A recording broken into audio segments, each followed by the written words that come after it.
আল্লাহ পাক ব্যবসাকে হালাল করেছেন, রিবাকে হারাম করেছেন। আল্লাহ পাক সূরা বাকারায় কথা বলছেন। ব্যবসা কি করে, ব্যবসার মূল মন্ত্রটা কি? ব্যবসার মূলনীতি হচ্ছে যে ব্যবসায় লাভ এবং লস উভয়ের রিস্ক আছে। কথা কি বুঝতে পারছেন? এক ভাই ব্যবসা করছেন, লাভও হতে পারে, লসও হতে পারে। যখন আমরা রিবা মুক্ত ভাবে একটা ইসলামিক অর্থনীতি প্রতিষ্ঠা করব, তখন ব্যবসা ভিত্তিক অর্থনীতি যখন চলবে, ব্যবসা ভিত্তিক, যাকাত ভিত্তিক, সাদাকা ভিত্তিক, কৃষি ভিত্তিক ইসলামিক অর্থনীতি যখন চলবে, তখন ক্যাপিটাল বা সম্পদটা এক হাত থেকে আরেক হাতে সার্কুলেট হতে থাকবে। মনে করেন আমরা ব্যবসা করছি একটা মার্কেটের মধ্যে, ছোট করে বোঝাই, ছোট্ট মার্কেট, ছোট্ট বাজার, এখানে সবাই ব্যবসা করছি। এই ব্যবসার মধ্যে কেউ লাভ করবে, কেউ লস করবে। যে ব্যক্তি লাভ করবে, লাভ করে আস্তে আস্তে আস্তে ধনী হবে, যখন তার ধন নিসাব পরিমাণ সম্পদ অতিক্রম করবে, তখন তাকে যাকাত দিতে হবে। এতে করে সমাজের যে অংশের মানুষের হাতে সম্পদ নাই, সে অংশের মানুষের কাছে যাকাতের মধ্য দিয়ে সম্পদ যাবে, সম্পদ সার্কুলেট করবে সমাজে। আজকে আপনি লাভ করেছেন, কালকে আপনি লস করতে পারেন, কালকে সে লাভ করবে, আপনি লস করতে পারেন। আর সম্পদ ঘুরতে থাকবে, হাত থেকে হাতে সম্পদ ঘুরতে থাকবে। তখন আল্লাহ রাব্বুল আলামিন ওই মার্কেটের উপরে, আল্লাহ রাব্বুল আলামিন ওই মার্কেটটার উপরে আর রাজ্জাক, তিনি যাকে ইচ্ছা ধন দিবেন, যাকে ইচ্ছা গরিব করবেন। মানে সম্পদ বন্টনটা আল্লাহ রাব্বুল আলামিন সরাসরি করবেন। তখন বুঝতে পারছি কি? আচ্ছা, কিন্তু যদি এখানে রিবা আসে, ব্যবসার মধ্যে রিবা চলে আসে, বা মজুদদারিতা চলে আসে, বা মাপে কম দেওয়ার একটা ব্যাপার চলে আসে, বা দুর্নীতি চলে আসে, কালোবাজারি চলে আসে, তখন কি হবে? সম্পদটা মার্কেটে আর সার্কুলেট করবে না। আপনি 100 টাকা দিয়েছেন, 110 টাকা পাবেন এক বছর পর। আপনি 200 টাকা দিয়েছেন, 220 টাকা পাবেন এক বছর পর। এখানে কি লসের কোনো ভূমিকা আছে? লসের কোনো ভূমিকা নাই। এক্ষেত্রে কি হচ্ছে? এখানে শুধু লাভের অংশটুকু আপনি নিচ্ছেন, লসের কোনো রিস্ক আপনি নিচ্ছেন না। এতে করে কি হবে? ধনীরা আরো ধনী হতে থাকবে এবং গরিব আরো গরিব হতে থাকবে। শুধু তাই নয়, এই ধনীরা যখন যাকাতও দিবে না, তখন এই গরিবদের অবস্থা হবে একদম মানবেতর। যেটা এই ছোট্ট একটা মার্কেট দিয়ে উদাহরণ দিলাম, এই ছোট্ট মার্কেটটাকে আপনি একটা দেশ কল্পনা করতে পারেন, আবার একটা বিশ্বও কল্পনা করতে পারেন। পুরো ওয়ার্ল্ডে এই ইকোনমিক সিস্টেমটা এখন চলছে, সুদ ভিত্তিক ইকোনমিক সিস্টেম। আমি কি বোঝাতে পারছি ভাই? আচ্ছা, তো ব্যবসায়ী যারা আছেন তাদের প্রতি একটা নসিহত দিয়ে শুরু করি আলোচনা। সেটা হলো একটা সুসংবাদ দিয়ে শুরু করি। নবী সাল্লাল্লাহু আলাইহি ওয়াসাল্লাম একটা বিশুদ্ধ হাদিসে বলেছেন যে একজন সৎ ব্যবসায়ী, যে ব্যক্তি একজন সৎ ব্যবসায়ী, মাপে কম দেয় না, মজুদদারিতা করে না, দুর্নীতি কালোবাজারি করে না, আমানতের খেয়ানত করে না, মানুষকে ঠকায় না, এই ব্যক্তি ইনশাআল্লাহ তাআলা কিয়ামতের দিন নবীগণ, সিদ্দিকগণ, শহীদগণের সাথে হাসর করবে। তাহলে ব্যবসা করে জান্নাত পাওয়ার সুযোগ নাই? আছে। ধন সম্পদ অর্জন করতে কোনো অসুবিধা নেই, কিন্তু ধন অর্জন করে উসমান গনি রাদিয়াল্লাহু আনহুর মতো মন মানসিকতা লালন করতে হবে। ধন সম্পদ আল্লাহ পাক দিতে পারে। যখন আপনি ব্যবসা করবেন, হালাল ব্যবসা করবেন, মাপে কম দিবেন, পণ্য মজুদ করবেন না, ইচ্ছাকৃতভাবে মার্কেটের মধ্যে কৃত্রিম সংকট তৈরি করবেন। কৃত্রিম সংকট বোঝেন? এই যে একটা রাষ্ট্রের মধ্যে যখন ইকোনমিক একটা ডিজাস্টার তৈরি হয়, এর একটা বড় অংশের জন্য দায়ী হচ্ছে কৃত্রিম সংকট। ইকোনমিক্স এর ভাষাটাকে কৃত্রিম সংকট বলে। মানে সমস্যা আসলে কিছু নাই, কিছু মানুষ সমস্যা তৈরি করেছে। মনে করেন কোনো সমস্যা নেই, ইকোনমি খুব সুন্দর চলছে, কিছু মানুষ তার ব্যক্তি স্বার্থের জন্য কিছু পণ্যকে মজুত করে রেখে দিল, যে মানুষের মার্কেটে যখন ক্রাইসিস দেখা দেবে পণ্যের, তখন এটাকে ডাবল দামে বিক্রি করবে। তো সে মনে করছে এটাতে খুব, আমি তো ব্যবসা করছি, সে মনে করছে এটা তো ব্যবসা। প্রকৃত অর্থে এটা একটা প্রতারণা। নবী সাল্লাল্লাহু আলাইহি ওয়াসাল্লাম মার্কেটে গেলেন, পণ্য রাখা আছে মদিনার বাজারে, তিনি হাত ঢুকিয়ে দিলেন, দেখলেন ভিতরের অংশটা ভেজা। ওলামায়ে কেরাম যারা আছেন তারা এই হাদিসগুলো জানেন, ভেতরের অংশটা ভেজা। তো তিনি ব্যবসায়ীকে বলছেন যে এটা কি, ভিতরে ভেজা কেন, উপরে শুকনা কেন? সেই ব্যবসায়ী বলছে যে এভাবেই আমি পণ্য বিক্রি করি, যার ইচ্ছা হয় সে নিবে, যার ইচ্ছা হয় সে নিবে না। নবীজি বলছেন সাল্লাল্লাহু আলাইহি ওয়াসাল্লাম, তুমি কেন এটাকে উন্মুক্ত করে দিলে না? মানুষ জানতে পারতো যে আসলে তোমার পণ্যটা কতটুকু সঠিক, কতটুকু বেঠিক, বা কতটুকু বিশুদ্ধ, কতটুকু অশুদ্ধ। মান গাশশানা ফালাইসা মিন্না, এই হাদিসটা এখান থেকে এসেছে। তিনি বলছেন যে ব্যক্তি প্রতারণা করে সে ব্যক্তি আমার উম্মতের অন্তর্ভুক্ত না। কথা বুঝতে পারছেন? এই যে কৃত্রিম সংকট তৈরি করে প্রতারণা করেছে, সে কিন্তু উম্মতের নাম থেকে কাটা পড়ে যাচ্ছে। সে কাফের হয়ে গেছে এমনটা বলছি না, সে কিন্তু জালেম ঠিকই হয়ে গেছে, ফাসেক হয়ে গেছে। এখন এখানে একটা শাস্তি আছে, এটা গেল তার ব্যক্তিগত শাস্তি, যে সে উম্মত থেকে ডিটাচড হয়ে যাচ্ছে, মান গাশশানা ফালাইসা মিন্না, সে আমার অন্তর্ভুক্ত না। নবীজি বলছেন একটা হাদিসের মধ্যে সাল্লাল্লাহু আলাইহি ওয়াসাল্লাম, যে প্রতারক যারা মিথ্যা কসম করে পণ্য বিক্রি করে, ব্যবসায়ী মানুষকে ঠকায়, মাপে কম দেয়, কিয়ামতের মাঠে এদের অবস্থা এমন হবে যে এই কানের লতি পর্যন্ত এদের ঘামে ডুবে থাকবে, কানের লতি পর্যন্ত ঘামে ডুবে থাকবে। 3 শ্রেণীর মানুষকে বলা হচ্ছে খুবই ক্ষতিগ্রস্ত কিয়ামতের মাঠে। এক শ্রেণী, তার মধ্যে এক শ্রেণী যারা মিথ্যা কসম করে পণ্য বিক্রি করে। আমাদের আলোচনা এই অংশটুকুর মধ্যে কি ব্যবসায়ীদের জন্য হেদায়েত পাওয়া যাচ্ছে না? আপনি যদি বিশুদ্ধভাবে রাসূল সাল্লাল্লাহু আলাইহি ওয়াসাল্লামের সুন্নাহ মেনে ব্যবসা করেন, ইনশাআল্লাহ নবীজি বলছেন এটাই শ্রেষ্ঠ কামাই, হাতের কামাইটা শ্রেষ্ঠ কামাই। ব্যবসা করে, যে হালাল ব্যবসা করে আপনি সম্পদ উপার্জন করছেন, এটা আপনার শ্রেষ্ঠ কামাই, শ্রেষ্ঠ উপার্জন। কিন্তু এখানে যদি কালোবাজারি চলে আসে, মজুদদারিতা আসে, কৃত্রিম সংকট তৈরি করেন, মাপে কম দেন, মানুষকে ঠকান, প্রতারণা করেন, তাহলে নিজের তো ক্ষতি হবেই, ইহকাল পরকাল তো ধ্বংস হবেই, জাতিরও ক্ষতি হবে। জাতির কি ক্ষতি হবে? একটা হাদিস পড়েছিলাম অনেকদিন আগে, আমি এখন রেফারেন্সগুলো মুখস্থ বলতে পারছি না, অনেকদিন আগে পড়েছিলাম। 5টা কাজের কথা বলা আছে, এই 5টা কাজের কারণে 5টা বিপদ নেমে আসে।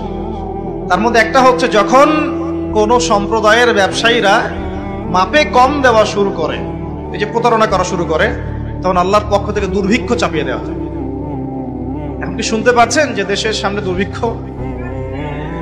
এরকম স্টেটমেন্ট কি পাওয়া যায়? আচ্ছা, একটু রিজনগুলো ব্যাখ্যা করি। আলোচনা তো আমরা অনেক ধরনেরই শুনি, একটু বাস্তবিক কিছু শুনে। সুবহানাল্লাহ পড়তে হয়, জানেন না? আলহামদুলিল্লাহ পড়তে হয়, জানেন তো? কুরআন তেলাওয়াত করতে হবে, কতদিন বলে আসছি, তাই নয় কি? 5 ওয়াক্ত নামাজ পড়তে হয়, সবাই জানি না? এবং নামাজ তো আমরা মাশাআল্লাহ পড়ি তো, আলহামদুলিল্লাহ। নবী সাল্লাল্লাহু আলাইহি ওয়াসাল্লামের সুন্নতের উপর আমল করতে হবে, এটা জানি তো। আচ্ছা, কিন্তু সমস্যা কোন জায়গায়? সমস্যা হচ্ছে কোরআন এবং সুন্নাহর বিধানগুলো দিয়ে আমরা বিশ্বের চ্যালেঞ্জগুলোকে মোকাবেলা করতে পারছি না। সমস্যা এটা। কোরআন আমার হাতে আছে, নবীর হাদিসগুলো আমার কাছে আছে, কিন্তু বিশ্বের ভয়ঙ্কর যে সংকট, যে চলমান সংকটগুলো চলছে, ফিতানগুলো চলছে, এগুলোকে মোকাবেলা করতে পারছি না। বিশ্বটাকে নিয়ন্ত্রণ করছে এখন জায়নিস্টরা, খোলামেলা বললাম, বিশ্বটাকে নিয়ন্ত্রণ করছে এখন জায়নিস্টরা। জায়নিস্ট কারা? সব ইহুদি সব খ্রিস্টান নয়, সব ইহুদি সব খ্রিস্টানকে জায়নিস্ট বলা হয় না। ইহুদ এবং খ্রিস্টানদের মধ্যে যারা একে অপরের বন্ধু, তাদেরকে জায়নিস্ট বলা হয়। 1890 সালের পর থেকে এই মুভমেন্টটা সারা ওয়ার্ল্ডে তৈরি হয়েছে, এবং এখন 2022 সালের দিকে এসে বিগত প্রায় 50, 60, 70 বছর থেকে বিশ্বের বড় বড় প্রত্যেকটা ডিপার্টমেন্ট এরা নিয়ন্ত্রণ করছে। মিডিয়া ওদের হাতে। আপনার এই যে ইন্টারনেট সেকশনগুলো, আপনি যত অ্যাপস ইউজ করছেন, সার্চ ইঞ্জিন ইউজ করছেন, স্মার্টফোন ইউজ করছেন, সফটওয়্যারসগুলো ইউজ করছেন, সবকিছু ওদের। প্রযুক্তি, যত বড় বড় প্রযুক্তিগত প্রতিষ্ঠান আছে, সব ওদের। মিসাইলস, যত নিউক্লিয়ার মিসাইলস গুলো আছে, পাশাপাশি পারমাণবিক এবং থার্মোনিউক্লিয়ার বলে, নিউক্লিয়ার এবং থার্মোনিউক্লিয়ার যত অস্ত্রগুলো আছে, বেশিরভাগই ওদের কাছে। পৃথিবীর সবচেয়ে দামি সম্পদ এখন হচ্ছে ব্ল্যাক গোল্ড, অয়েল বলা হয়, এটা সবচেয়ে বেশি রিজার্ভ ওদের কাছে আছে মাটির নিচে। চলমান সংকট, ওরা নিয়ন্ত্রণ করছে ফাইন্যান্স, মানে আপনি বিশ্বের যত মিলস এন্ড ইন্ডাস্ট্রিজ এবং ফ্যাক্টরিজ দেখছেন, এর গোড়াপত্তন ওদের কাছে। পলিটিক্যাল দর্শনগুলো, আপনার ডেমোক্রেসি বলেন, সেকুলারিজম বলেন, কমিউনিজম বলেন, ন্যাশনালিজম বলেন, যত বড় বড় দর্শনগুলো আছে, দর্শনগুলো কিন্তু মুসলিমদের থেকে আসে নাই, আসছে নাকি? এই প্রত্যেকটা দর্শন, ফিলোসফিগুলো কি মুসলিমদের থেকে আসছে নাকি? এটা পশ্চিম থেকে আসছে। কোন পশ্চিম? যেই পশ্চিমের মধ্যে ছেলে ছেলেকে বিয়ে করতে পারে। সুবহানাল্লাহ বলছেন নাকি? একটু আগে আমি সার্চ করে একটা নিউজ দেখে আসলাম, এই কিছুক্ষণ আগে, 2 ঘন্টা আগে একটা ঘটনা ঘটেছে। 2 ঘন্টা আগে পশ্চিমের একটা কান্ট্রির মধ্যে দেখলাম যে সমকামীদের জন্য একটা বার আছে। সমকামী তো বোঝেন, গেস, হোমোসেক্সুয়াল। তো সেখানে একটা হামলা হয়েছে, সেখানে 5 জন মারা গেছে, ওদের মধ্যে হামলা। তার মানে এমন সভ্যতা যেখানে সমকামিতা নিবারণ করার জন্য আলাদা বারও হালাল। এই সভ্যতার কাছ থেকে আমাদেরকে শিখতে হচ্ছে এখন। ওরা আমাদেরকে শিখায় যে মানবতা কাকে বলে, তাই না? ওরা আমাদেরকে শিখায় যে মুসলিম কান্ট্রিতে মানবতা বিরোধী অপরাধগুলো হচ্ছে, দমন করতে হবে। ওরা শিখায় আমাদের যেই সমাজের মধ্যে ছেলে ছেলে বিয়ে করা যায় না, মেয়ে মেয়ে বিয়ে করতে পারে না, জেনা তো ওপেন, যে যার সাথে ইচ্ছা জেনা করতে পারে। পর্নোগ্রাফি ওদের একটা, ওদের জন্য পর্নোগ্রাফি ফরজ, ওদের জন্য পর্ন ফরজ। সারা বিশ্বে 92 বিলিয়ন ডলারের ব্যবসা করে ওরা পর্নোগ্রাফি দিয়ে। এই যে মুভিজ গুলো ছড়িয়ে দেওয়া হচ্ছে না, এগুলো বিজনেস, পিছনে আছে ব্যবসা, অর্থ, মানি। এখানে এই পর্ন স্টার যারা মেয়েগুলা ছেলেগুলা, এরা হচ্ছে মানি মেকিং মেশিন। এরা মনে করেন খেলা হচ্ছে, দুই টিমের খেলা হচ্ছে, দুইটা 11টা প্লেয়ার, এদিকে 11টা প্লেয়ার, ক্রিকেট ম্যাচই মনে করে। তো এই খেলার মধ্যে একটা বাণিজ্য হয় না, হয় না? খেলাতে বাণিজ্য হয় না, জুয়া হয় না? এরপর খেলার মধ্যে যে দল জিতে তাকে কিছু টাকা প্রাইজ মানি দিয়ে ছেড়ে দেওয়া হয়। বাকি বড় অংশের বাণিজ্যটা কারা করে? যারা এই খেলাগুলোকে পরিচালনা করে। আমার কথা কি বুঝতে পারছেন? ঠিক একইভাবে এই পর্ন ইন্ডাস্ট্রির মধ্যে অ্যাক্টর অ্যাক্ট্রেস যারা আছে, এরা হচ্ছে ওরকম প্লেয়ারের মধ্যে, এরা বাণিজ্য করে, ওরা অল্প টাকা দিয়ে। এদের এখানে এই পর্ন হচ্ছে ফরজ। এগুলো ছড়িয়ে দেওয়া হয়েছে মুসলিম বিশ্বের মধ্যে। আমি বোঝাতে চাচ্ছি যে এমন সভ্যতার কাছ থেকে আমরা কেন হেদায়েত নিব যে সভ্যতার মধ্যে নোংরামি, জেনা, ব্যভিচার, অশ্লীলতা, ফাহেসা জিনিস এবং লক্ষ লক্ষ মানুষের, নিরপরাধ মানুষের রক্ত লেগে আছে। ওদের কাছ থেকে হেদায়েত নিব কেন? আমার কাছে কি কোরআন এবং হাদিস নাই?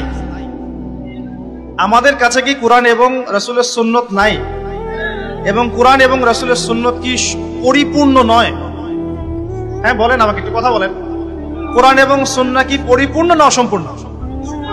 তো পরিপূর্ণ যদি হয় কোরআন এবং সুন্নাহ, সেখানে কি প্রত্যেকটা বিষয়ের সমাধান নাই? একজন মুসলিম কি এটা বিশ্বাস করে না যে কোরআন এবং হাদিসের মধ্যে সমস্ত বিষয়ের সমাধান আছে? আছে না? আমাদের মাঝে কিছু ইখতিলাফি মাসালা থাকতে পারে, পারে না? ইখতিলাফি মাসালা থাকতে পারে, সেটা অন্য জিনিস। এটা ফিকহি মাসালা, ফিকহি ইখতিলাফ, এটা ডিফারেন্ট জিনিস।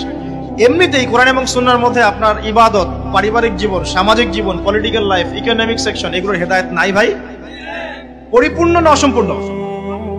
যে জাতির কাছে কোরআন এবং সুন্নাহর মতো পরিপূর্ণ অভ্রান্ত সত্যের উৎস আছে, সেই জাতিকে কেন পশ্চিমাদের কাছ থেকে হেদায়েত নিতে হবে? আমাকে এই উত্তরটা দেন, তারপর আলোচনা করব। হ্যাঁ, ওদের কোনো কিছু যদি কোরআন সুন্নাহর সাথে মিলে যায়, কোরআন সুন্নাহর অনুকূলে হয়, প্রতিকূলে না হয়, তাহলে গ্রহণ করতে আমাদের কোনো আপত্তি নাই। কিন্তু এমন যে কোনো মতবাদ বা দর্শন বা আপনার ইজম অথবা কালচার যদি কোরআন এবং সুন্নাহর সাথে সরাসরি সাংঘর্ষিক হয়, আমরা কি গ্রহণ করব? সারা বিশ্বে ওরা সুদ ছড়িয়ে দিয়েছে, আমরা সবাই এখন সুদ খাচ্ছি। মনে করছেন যে আমরা খুব ভালো মানুষ? সুদের ছিটা ফোঁটা আমাদের গায়েও লাগছে। ইকোনমিক সেকশন নিয়ে পড়াশোনা করেন। আমি রিকোয়েস্ট করবো, আল্লামা তাবরিজ উসমানীর কিছু ইকোনমিক্সের বই আছে, পড়েন। পাশাপাশি এই যে ইন্টারন্যাশনাল মনিটারি ফান্ড সম্পর্কে পড়েন। নর্মালি যারা ইকোনমিক্সে পড়ছেন তারা প্রত্যেকটা কথা আমার বুঝতে পারবেন ইনশাআল্লাহ। এই যে পেপার মানির কথা বলেছিলাম, এগুলো কোনো ভবিষ্যৎবাণী নয়, এগুলো বর্তমান। পেপার মানি যে থাকবে না, এটা কোনো ভবিষ্যৎবাণী নয়, এটা হচ্ছে বর্তমান। শুধু পেপার মানি না, এই যে ডলারকে দেখছেন সারা ওয়ার্ল্ডে দাপটের সাথে ঘুরে বেড়াচ্ছে না, দেখবেন একসময় ডলারও থাকবে না ইনশাআল্লাহ, ইনশাআল্লাহ। আমরা বিশ্বাস করি ঈসা ইবনে মারইয়াম যখন আসবেন তখন তিনি ডলার দিয়ে কেনা বেচা করবেন না, আমরা বিশ্বাস করি।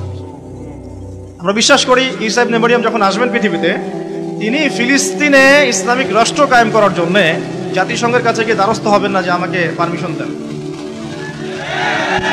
দ্বারস্থ হবে নাকি? আমরা এটা বিশ্বাস করি। তো সারা বিশ্বে সুদ ছড়িয়ে দেওয়া হয়েছে ওখান থেকে। সারা বিশ্বে পর্নোগ্রাফি কারা ছড়িয়ে দিয়েছে? মুসলিমরা, হিন্দুরা, বুদ্ধিস্টরা, ওই যে বললাম জায়নিস্ট, যারা একে অপরের বন্ধু। একটা আয়াত পড়ে দিই, তারপরে সামনে যাই। দেখুন আল্লাহ পাক সূরা মাঈদার মধ্যে বলছেন, ইয়া আইয়ুহাল্লাযীনা আমানু, হে মুমিনগণ। আমরা কি মুমিন না? আল্লাহ আমাদেরকে বলছেন, ইয়া আইয়ুহাল্লাযীনা আমানু লা তাত্তাখিযুল ইয়াহুদা ওয়ান নাসারা আউলিয়া, তোমরা ইহুদ এবং নাসারাদেরকে আউলিয়া রূপে গ্রহণ করো না। আউলিয়া মানে কি? সব আপনারা তো বোঝেন। কোন ইহুদি কোন খ্রিস্টানকে গ্রহণ করো না? সবাইকে কি গ্রহণ করো না? উত্তর না। আল্লাহ পাক বলছেন বা'দুহুম আউলিয়া ও বা'দ, তাদের মধ্যে কিছু মানুষ আছে যারা একে অপরের বন্ধু। এখন জিউস এবং খ্রিস্টানদের মধ্যে একে অপরের বন্ধু কারা? আমাকে উত্তর দেন। আমেরিকা রাশিয়া কি একে অপরের বন্ধু? হ্যাঁ, আচ্ছা। চায়না আর পশ্চিমারা কি বন্ধু? উত্তর কোরিয়া আর পশ্চিমারা কি বন্ধু? আপনাকে ওয়ার্ল্ড অ্যাফেয়ার্স তো বুঝতে হবে। কোরআন এবং সুন্নাহকে হাতে নিয়ে যদি বিশ্বের চ্যালেঞ্জগুলো আমরা মোকাবেলা করতে না পারি, তাহলে আমরা কি ব্যর্থ না? উমর রাদিয়াল্লাহু আনহুর কাছে কোরআন এবং হাদিস ছিল না? তিনি কোরআন এবং সুন্নাহ দিয়ে সারা বিশ্ব দাপটের সাথে শাসন করেন নাই? ওই সময় কি কোনো মুসলিমের গায়ে একটা আঘাত করার সাহস কারো ছিল? কোনো একজন মুসলিম নারীর ইজ্জতের উপর হামলা করার কারো সাহস ছিল? একটা মুসলিম শিশুকে বোম মেরে হত্যা করার সাহস ছিল? সেই কোরআন এবং সুন্নাহ কি এখন বিশ্বে নাই? সেই আল্লাহ কি মারা গেছেন নাকি? নাউযুবিল্লাহ। ইন্নাল্লাহা হাইয়ুন লা ইয়ামুত। আল্লাহ রাব্বুল আলামিন হাইয়ুল কাইয়ুম লা ইয়ামুত, তিনি মারা যাবেন না। সেই নবীর সুন্নত কি আছে না নাই? সেই আসমানি কিতাব আছে না নাই? এগুলো থাকার পরেও এখন ওই সময় থেকে আমরা দূরে কেমন করে সরে আসলাম, আজকে এটা বুঝবেন আপনারা ইনশাআল্লাহ। এখন কন্ট্রোল করছে এরা, বা'দুহুম আউলিয়া ও বা'দ, তারা একে অপরের বন্ধু। আল্লাহ পাক এবার আমাদেরকে বলছেন, ওয়া মান ইয়াতাওয়াল্লাহুম মিনকুম, তোমাদের মধ্যে কেউ যদি ওদের দিকে মুখ ফিরায়। কাদেরকে বলছেন এটা? আমাদেরকে। তোমাদের মধ্যে কেউ যদি ওদের দিকে মুখ ফিরায়, এর মানে এই না যে আপনি ওদের সাথে ব্যবসা করতে পারবেন না, এর মানে এই না যে আপনি ওদের সাথে চুক্তি করতে পারবেন না, এটা না। ওয়া মান ইয়াতাওয়াল্লাহুম মিনকুম, তোমাদের মধ্যে কেউ যদি ওদের দিকে মুখ ফিরিয়ে নেয়, ওদেরকে বন্ধুরূপে গ্রহণ করে, তাহলে কি হবে? ফাইন্নাহু মিনহুম, সে তাদের অন্তর্ভুক্ত হয়ে যাবে। কোরআন। আর শেষে আল্লাহ পাক বলেন, ইন্নাল্লাহা লা ইয়াহদিল কওমাজ যালিমিন, আল্লাহ পাক জালেমদেরকে হেদায়েত করেন না। মানে এই কাজটা করলে আমরা জালেম হয়ে যাব। এখন ব্যবসা করা এক জিনিস, বাণিজ্য করা এক জিনিস, চুক্তি করা এক জিনিস, ঠিক আছে, মিলিটারি অ্যাফেয়ার্স করা এক জিনিস, কিন্তু বন্ধুরূপে গ্রহণ করাটা আরেক জিনিস। আমাকে একটা প্রশ্নের উত্তর দেন, নবী সাল্লাল্লাহু আলাইহি ওয়াসাল্লামের সময়ে বহু যুদ্ধ হয়ে যায় নাই? বদর, উহুদ, খন্দক, খায়বার, অনেক যুদ্ধ হয়ে যায় নাই? কোন যুদ্ধে কি নবী সাল্লাল্লাহু আলাইহি ওয়াসাল্লাম ইহুদি এবং খ্রিস্টানদেরকে বলেছিলেন তোমরা আমাকে সাপোর্ট করো, আমাকে বাঁচাও? ওই যে মুশরিকরা, আবু জেহেলরা আমাকে আক্রমণ করছে, আমার পক্ষে আসো, আমার পক্ষে লড়ো। এমনকি নবী সাল্লাল্লাহু আলাইহি ওয়াসাল্লাম কি তাদের কাছ থেকে অস্ত্রও কিনেছিলেন নাকি? চিন্তা করুন। ওমর রাদিয়াল্লাহু আনহু, আবু বকর সিদ্দিক, উসমান, আলী রাদিয়াল্লাহু আনহুর যুগ, এটা ছিল প্রায় 30 বছর। এই 30 বছরে খোলাফায়ে রাশিদার কেউ কি, কোন একজন কি এই ইহুদি এবং খ্রিস্টানদেরকে বন্ধুরূপে গ্রহণ করে যুদ্ধ করেছে? এরপরে আসছে উমাইয়াদের শাসন, এটা প্রায় 92 বছর, 92 ইয়ার্স, 132 হিজরি পর্যন্ত। এই সময় উমাইয়ারাও কি এই কাজটা করেছিল? তারপর আব্বাসীয়দের সময় আসছে প্রায় 550 বছর। 550 বছর আব্বাসীয় খেলাফত চলেছে, তারা কি এই কাজটা করেছিল? লাস্ট 100 বছর আপনি দেখবেন আমরা এই কাজটা করছি। এখন আমরা তাদেরকে বন্ধুরূপে গ্রহণ করেছি, শুধু তাই নয়, আমরা এখন ওদেরকে মানবতার মুক্তির কাণ্ডারি মনে করি, তাই নয় কি? প্রত্যেকটা বিধান আমরা ওখান থেকে নেওয়ার চেষ্টা করি। আমি বলছি না যে ওদের ভালোগুলো নেওয়া যাবে না, অবশ্যই নেওয়া যাবে। তাদের মধ্যে অনেক জাতি আছে খুব পরিশ্রমী, আমরাও পরিশ্রমী হব, সমস্যা কি? তাদের মধ্যে অনেকেই আছে সায়েন্স এবং টেকনোলজিতে অনেক এগিয়ে গেছে, আমরাও বিজ্ঞানের প্রযুক্তিতে আগাবো, কি সমস্যা? তাদের মধ্যে অনেকে আছে মাশাআল্লাহ, এটা আল্লাহ পাকের কুদরত, অস্ত্র শস্ত্র অনেক বেশি পারদর্শী, যেমন রাশিয়া, উত্তর কোরিয়ার মানুষ খেতে পারে না, উত্তর কোরিয়ার মানুষের মাথা পিছু আয় কোনো কোনো ক্ষেত্রে বাংলাদেশের মানুষের চেয়ে কম, কিন্তু ক্ষেপণাস্ত্র বানিয়ে রেখে দিয়েছে, ব্যাস। দেখেছেন? সুবহানাল্লাহ। দেখুন তাদের নিয়ন্ত্রিত সেক্টরগুলো, সবচেয়ে বড়টা হচ্ছে ইকোনমিক সেকশন। এই ইকোনমিক সেকশনের নিয়ন্ত্রণ দিয়ে সারা বিশ্বে তারা সুদভিত্তিক অর্থনৈতিক সিস্টেম চালু করেছে, যার মধ্য দিয়ে আমরা সবাই কম বেশি সুদ খাচ্ছি। আর আমরা সবাই জানেন সুদ যে খায়, যে দেয়, যে নেয়, যে সাক্ষী থাকে এবং যে লিখে রাখে, সবাই কিন্তু সমানভাবে অপরাধী। নবী সাল্লাল্লাহু আলাইহি ওয়াসাল্লাম সবাইকে লানত করেছেন, করেন নাই? আল্লাহ পাক কোরআনে বলেন নাই একটা, ওয়াযারু মা বাকিয়া মিনার রিবা ইন কুনতুম মুমিনিন ওয়া ইন লাম তাফআলু ফাযারু বিহারবিন মিনাল্লাহি ওয়া রাসূলিহি, তোমরা সুদ ছেড়ে দাও, যদি না ছাড়ো তাহলে জেনে রেখো এটা আল্লাহ এবং তার রাসূলের সাথে যুদ্ধ করার মতো। আমরা এখন যুদ্ধ করছি না ভাই? আমাদের যুদ্ধ করার উচিত আল্লাহ এবং রাসূলের পক্ষে। আমরা করছি সুদের মধ্য দিয়ে রাসূলের বিপক্ষে, আল্লাহর বিপক্ষে। আর মসজিদে আমি 5 ওয়াক্ত নামাজ পড়ে ভাবখানে এমন যে আমি মাশাআল্লাহ জান্নাতের সার্টিফিকেট পেয়ে গেছি। বাংলাদেশের একজন বরেণ্য আলেম, আমি নাম উল্লেখ মেনশন করছি না সম্পর্কের কারণে, তিনি বলেছিলেন যে মানুষ এখন ব্যক্তিগত জীবনে পাক্কা মুসল্লি, অর্থনৈতিক জীবনে পাক্কা সুদখোর। এই কথা বলেছিলেন, আমি সংগত কারণে নামটা মেনশন করলাম। আমার মন থেকে তার প্রতি যথেষ্ট শ্রদ্ধা আছে। আমি মনে করি যে তিনি বাংলাদেশের যত ব্যক্তিত্ব সম্পন্ন আলেম আছেন তার মধ্যে ব্যক্তিত্ব অন্য জিনিস। আলেম হলেই ব্যক্তিত্ব হয় না। বহু আলেম টাকার কাছে বিক্রি হয়ে যায় না, 2টা বাড়ি পড়লেই কথা চেঞ্জ হয়ে যায় না। অনেকে আলেম থাক বললাম না, মাইল করতে পারে। আল্লাহ পাকের আল্লাহ পাকের জমিনে দিনের প্রচার প্রসার হবে, প্রতিষ্ঠা হবে। আল্লাহ পাকের জমিনে আল্লাহর দিনের প্রচার প্রসার প্রতিষ্ঠা হবে, এই কথাটুকু শুনলেই যে কাউকে খারেজি ট্যাগ লাগিয়ে দিচ্ছে। এমন হচ্ছে না? কি কারণ? আমরা কি চাই না আল্লাহর জমিন আল্লাহ দিন প্রতিষ্ঠা লাভ করুক? এক ব্যক্তিত্ব অন্য জিনিস। আহমদ বিন হাম্বল রাহিমাহুল্লাহর ব্যক্তিত্ব দেখবেন, জেলখানায় পিটানো হচ্ছে। আচ্ছা, তার আগে ইমাম মালিকের কথা বলি। ইমাম মালিক রাহিমাহুল্লাহকে প্রচন্ড মারধর করা হচ্ছে, বাগদাদের মধ্যে ঘোরানো হচ্ছে এবং তার গায়ে উটের যে মলমূত্র আছে না, উটের চাপিয়ে দেওয়া হচ্ছে। তখন তিনি বলছেন, হে ইয়া আহলা বাগদাদ, হে বাগদাদের অধিবাসীরা, তোমরা জেনে রাখো যে আমি ইমাম মালিক, আমি কখনোই এই হারাম বিবাহ পদ্ধতিকে জায়েজ করলাম না।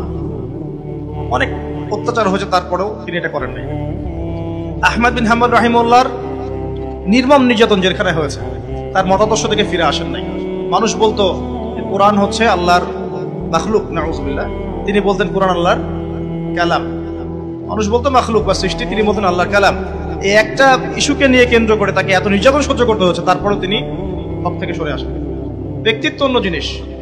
আমরা ব্যক্তিত্ব সম্পন্ন প্রত্যেক আলেমকে শ্রদ্ধা করব এবং আলেম ওলামার মাঝে কোন রকম বিভক্তি সৃষ্টি করতে যাবে না। কারণ উম্মার এখন প্রচন্ড রকম দরকার হকপন্থী কিছু উলামায়ে কেরামের মাঠে পদার্পণ করা দরকার। হকপন্থী উলামায়ে কেরাম যত বেশি থাকবেন সমাজে, মানুষ সঠিক দিনটা পাবে ইনশাআল্লাহ।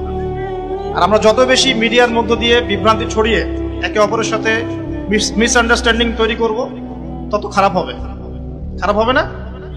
ঐক্য নষ্ট হবে, শক্তি কমে যাবে। সূরা আনফাল আল্লাহ পাক কি বলেছেন? হাওয়া বেরিয়ে যাবে, তোমাদের হাওয়া বেরিয়ে যাবে। প্রিয় ভাইয়েরা, উদার হওয়ার চেষ্টা করেন। উম্মার জন্য বড় বড় কাজগুলো আগে আঞ্জাম দেওয়ার চেষ্টা করেন। ইনশাআল্লাহ ছোট ছোট বিষয়গুলো আল্লাহ পাক সলভ করে দিবেন ইনশাআল্লাহ। আর যদি কিছু বিষয় ইখতিলাফ থেকেও যায়, তারপরেও বর্তমান প্রেক্ষাপটে উম্মার স্বার্থে নিজেকে একটু সংযত করতে শেখেন। আল্লাহ রাব্বুল আলামিন আমাদের সবাইকে ঐক্যবদ্ধ হওয়ার তৌফিক দান, আমাদের মধ্যে হৃদ্যতা ভালোবাসা দান করে নেন, যাবতীয় ভুল বোঝাবুঝির অবসান ঘটিয়ে দিন। এটা বলছিলাম প্রিয় ভাইরা, আল্লাহ পাক এই শ্রেণীর মানুষকে ওলিয়া উলিয়া রূপে গ্রহণ করতে নিষেধ করছেন। কোন শ্রেণী? যারা একে অপরের বন্ধু, জিউস এবং খ্রিস্টানদের মধ্যে, যারা সারা বিশ্বে সুদ ছড়িয়ে দিয়েছে, যারা সারা বিশ্বে পর্ন ছড়িয়ে দিয়েছে, যারা সারা বিশ্বে ফ্রিমিক্সিং ছড়িয়ে দিয়েছে, যারা সারা বিশ্বে এডুকেশন সেক্টরে শিরক ছড়িয়ে দিয়েছে, পলিটিক্যাল সেক্টরে শিরক ছড়িয়ে দিয়েছে, যারা সারা বিশ্বে মুসলিমদের উপর নির্মম নির্যাতন করছে, যাদের হাতে বহু মুসলিমের রক্ত লেগে আছে, লেগে নাই? আমরা কি সত্যি সন্ত্রাসী? একজন মুসলিম কি সন্ত্রাসী হতে পারে? কোরআন এবং হাদিসের মধ্যে কোন জায়গায় কি বলা আছে একজন নিরপরাধ মানুষকে হত্যা করতে হবে? আছে? একটা আয়াত দেখান আমাকে। কোরআনটা হাতে নেন, নিয়ে আল্লাহর এই কালাম থেকে আমাকে একটা আয়াত দেখান, হাদিস থেকে একটা হাদিস দেখান যে নিরপরাধ নিষ্পাপ কোন মানুষকে হত্যা করা বৈধ। কোন আয়াত আছে? তারপরেও কেন আমরা এই ট্যাগটা শুনবো? কেন মুসলিমদেরকে সারা বিশ্বে এভাবে উপস্থাপন করা হবে? কেন মুসলিমদের মধ্যেই আপোষে বিভক্তি লাগিয়ে এইসব ইস্যু তৈরি করা হবে? নিরপরাধ মানুষকে হত্যা করা জায়েজ? কবিরা গুনাহগার মানুষকে কি হত্যা করা যাবে? যাবে? এই যে একটা শব্দ শোনেন খাওয়ারেজ, খারেজি, এটার সম্পর্কে একটা কথা বলে দিই। খারেজি কাকে বলে? কাকে বলে? যে ব্যক্তি মনে করে বা যারা মনে করে যে কবিরা গুনাহ করলে কোনো ব্যক্তি কাফের হয়ে যায়। কথা বুঝতে পারেন? কোনো ব্যক্তি যদি বিশ্বাস করে, আকীদা রাখে, বিশ্বাস করে যে কবিরা গুনাহ করলেই কেউ কাফের হয়ে যায়, তখন তাকে খারেজি বলতে হয়। কথা বুঝতে পারছেন? কবিরা গুনাহ করলে কেউ কাফের হয়ে যায়, তাকে হত্যা করা জায়েজ, এই মতাদর্শের যারা, তাদেরকে খারেজি বলতে পারে। কিন্তু কবিরা গুনাহ করলে কোনো ব্যক্তি কাফের হবে না, কোশ্চেন কেন না, বরং তার তওবার দরজা খোলা আছে। সে বড় জোর ফাসেক হতে পারে বা জালেম হতে পারে, তাকে আপনি হত্যা করতে পারবেন না। এত স্পষ্ট করে বলার পরেও আফসোস, মানে কষ্ট পাই যে এই শব্দগুলো আমাদেরকে শুনতে হয়। এত স্পষ্ট করে ব্যক্ত করার পরেও আফসোস লাগে, কষ্ট লাগে। কিছু মানুষ, আল্লাহ হেদায়েত দান করুক, আল্লাহ পাক বুঝ দান করুক, দোয়া করি, আমাদেরকেই এই শব্দগুলো শুনতে হয়েছে। অথচ এর চেয়ে বড় বড় ইস্যুস গুলো পড়ে আছে সমাজে, এগুলো নিয়ে আমাদের মাথা ব্যথা নাই। প্রিয় ভাইরা, ইকোনমিক সেকশনটা বোঝার চেষ্টা করেন। হালাল রিজিকে থাকেন, হারামে যায় না। পারবেন ইনশাআল্লাহ? আচ্ছা, 2 নাম্বার, ব্যবসা করলে সৎ ব্যবসায়ী হন, অসৎ ব্যবসায়ী হয়। বিশ্বের সবচেয়ে মানবতা বিরোধী সভ্যতাকে চেনার চেষ্টা করেন, যাদের হাতে পুরো বিশ্বের এই ফাসাদগুলো জড়িত, এবং তাদের সাথে বন্ধুত্বপূর্ণ আচরণ থেকে সাবধান থাকেন। পিছন থেকে ছুরি মেরে দেবে, আপনি টের পাবেন। আমাদের ভবিষ্যৎ কি তাহলে? এখন আমাদের ভবিষ্যৎটা বলি, তারপরে করণীয় বলছি।